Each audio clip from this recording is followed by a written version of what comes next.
Dunia teknologi dan politik Amerika Serikat kembali diguncang oleh kabar mengejutkan yang datang dari jantung pemerintahan di Washington DC. Sebuah peristiwa yang langsung menjadi sorotan utama media nasional dan internasional. Edward Corristin, teknokrat muda berusia 19 tahun, yang dikenal sebagai sosok jenius dan inovator, secara resmi mengumumkan pengunduran dirinya dari US DOD Service, lembaga yang tengah naik daun. Kepergiannya, yang terjadi hanya sebulan setelah Elon Musk juga mundur dari posisi strategis, menandai babak baru dan penuh ketidakpastian bagi lembaga reformasi birokrasi ini. Corristin bukan sekadar staf biasa, ia adalah simbol eksperimen ambisius untuk membawa talenta muda dan segar ke pusat kekuasaan Washington. Sebuah langkah yang sempat menuai pujian dan harapan besar. Pengunduran dirinya memicu pertanyaan tajam di kalangan publik dan pengamat. Apakah ini pertanda kegagalan inovasi di pemerintahan, atau sekadar dinamika politik yang tak terhindarkan di balik layar kekuasaan? Bagi masyarakat luas, Corristin adalah anak ajaib yang membawa energi disruptif dan semangat perubahan ke dalam birokrasi yang kaku.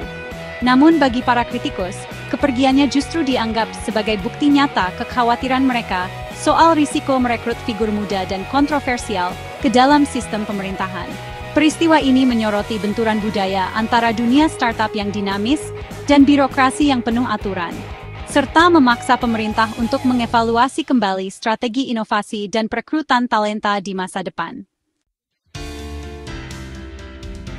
Edward Corristin, di usia 19 tahun, berhasil menembus elit Washington hanya berbekal ijazah SMA dan semangat luar biasa. Ia dikenal sebagai sosok muda yang berani mengambil risiko, menantang norma, dan membawa perspektif segar ke jantung kekuasaan Amerika. Direkrut langsung oleh Elon Musk, Corristin menjadi wajah muda DOD Service, lembaga inovatif yang bercita-cita memangkas birokrasi lewat teknologi mutakhir. Perannya bukan sekadar simbolis, ia dipercaya memimpin tim lintas generasi untuk merancang sistem pemerintahan yang lebih efisien dan transparan. Corristin dikenal luas di dunia maya, pernah singkat berkontribusi di Neuralink, namun juga diwarnai kontroversi terkait dugaan keterlibatan di forum peretas dan kelompok siber. Reputasinya sebagai inovator muda kerap dibayangi rumor, namun ia tetap melaju. Di GSI, ia aktif dalam pertemuan strategis lintas departemen, membuktikan kepercayaan Musk padanya. Ia dipercaya untuk menghubungkan berbagai pihak dan mempercepat proses digitalisasi pemerintahan. Corristin menjadi simbol generasi baru pegawai pemerintah, muda, lincah, dan anti-birokrasi. Ia menginspirasi banyak anak muda untuk berani masuk ke ranah yang selama ini dianggap kaku dan tertutup. Pengunduran dirinya bukan sekadar kehilangan fungsional, tapi juga simbolis. Eksperimen DOGE, kehilangan motor penggeraknya. Banyak yang bertanya-tanya, siapa yang bisa menggantikan peran besarnya? Kini, Washington kehilangan salah satu pionir perubahan radikalnya. Kepergian Corristin meninggalkan jejak dan pertanyaan besar tentang masa depan inovasi di pemerintahan Amerika. Mundurnya Corristin tak lepas dari kepergian Elon Musk sebulan sebelumnya dari DOD Service. Musk, arsitek utama DOD, membawa legitimasi dan semangat inovasi. Kepergiannya memicu eksodus staf dan spekulasi konflik internal. DOD dibangun di atas filosofi kecepatan dan efisiensi radikal. Tanpa Musk, staf muda kehilangan pelindung dan mentor. Atmosfer berubah dari inovatif menjadi penuh ketidakpastian. Corristin, loyalis Musk, mungkin merasa misi DOGE kehilangan arah tanpa sang mentor.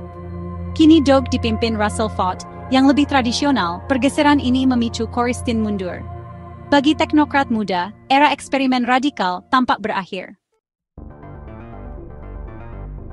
Pengunduran diri Corristin memicu badai reaksi di media sosial.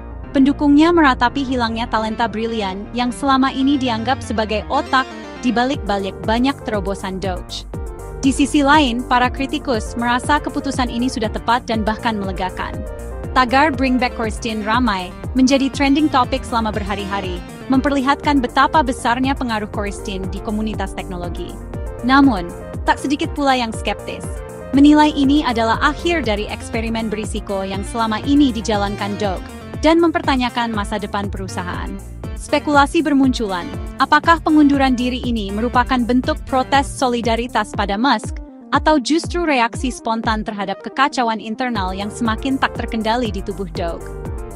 Banyak yang menduga, Konflik internal dan tekanan dari berbagai pihak membuat suasana kerja di Doge semakin panas dan penuh ketidakpastian. Koristin dikenal sangat loyal pada Musk. Hubungan keduanya kerap jadi sorotan media dan dianggap sebagai duet visioner di dunia teknologi. Kepergiannya bisa jadi sinyal bahwa misi Doge tak lagi sejalan dengan idealisme dan prinsip yang selama ini ia pegang teguh. Setelah Musk pergi, Doge dilanda perebutan kekuasaan, konflik internal, dan ketidakstabilan yang membuat banyak karyawan resah. Sebagai figur muda tanpa pengalaman politik, Koristin menghadapi tantangan besar dalam menavigasi intrik dan dinamika birokrasi perusahaan raksasa. Tekanan demi tekanan membuatnya mungkin merasa terjepit dalam pusaran konflik dan ekspektasi yang sulit dipenuhi.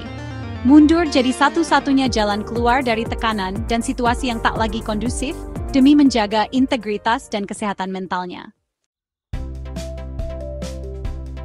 Apa langkah Koristin selanjutnya? Dengan reputasi dan pengalaman unik, ia punya banyak opsi kembali ke sektor swasta, startup, atau bahkan perusahaan Musk. Pengalaman di Washington memberinya wawasan tentang persimpangan teknologi dan kekuasaan. Ia bisa mendirikan perusahaan GovTech, menjadi aktivis, atau konsultan kebijakan. Kepergiannya bersama Musk berdampak besar pada arah kebijakan teknologi AS. Eksperimen Doge menunjukkan potensi dan risiko reformasi radikal. Pemerintah mungkin kini lebih hati-hati. Kisah Koristin dan Doge Surface jadi studi kasus penting. Bisakah kecepatan dan disrupsi ala Silicon Valley benar-benar diterapkan di pemerintahan?